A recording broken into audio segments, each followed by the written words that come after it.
Guys, ang aking mosquito repellent. Ano lang yan guys, balat ng lansones na pinatuyo ko siya guys. Yan. Pangontra daw yan guys sa mga lamok. Yan, din na natin kailangan bumili ng mga kung ano-ano dyan sa tabi-tabi. Basta, yan lang pong gawin nyo guys. Balat lang ng lansones ang inyong ibilad.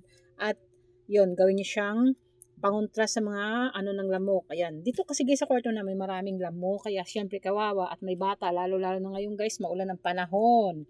Kaya yan lang ginagawa ko guys. Yan, nilagay ko lang sa lata. O iwas sunog. Ayan. O mausok. At saka mabango yung guys ang kanyang ano, kanyang usok. Pwede yan sa kwarto nyo, sa mga lababo nyo, sa ilalim ng mesa nyo, basta sa mga madilim-dilim na ano guys, na mga kasulok-sulukan. Nilabas ko lang guys, kaya dito ko siya nilalagay sa gilid. Ayan. Ayan, para maano yung usok.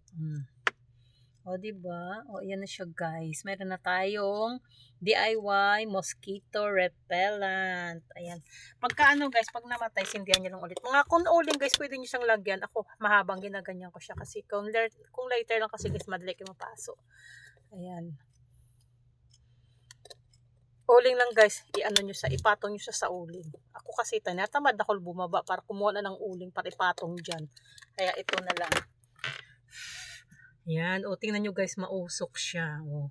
'Di ba? Hindi na siya masakit sa ilong. Mabango siya, guys. Promise, mabango yung amoy ng yung balat ng lansonis. Sa kwarto namin mabango siya. Kaya sana mamatay na yung mga lamok dito.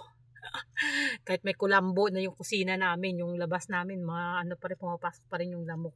So yan guys, ang aking bahagi sa inyo, ang aking mosquito repellent DIY. Thank you for watching. Follow for more.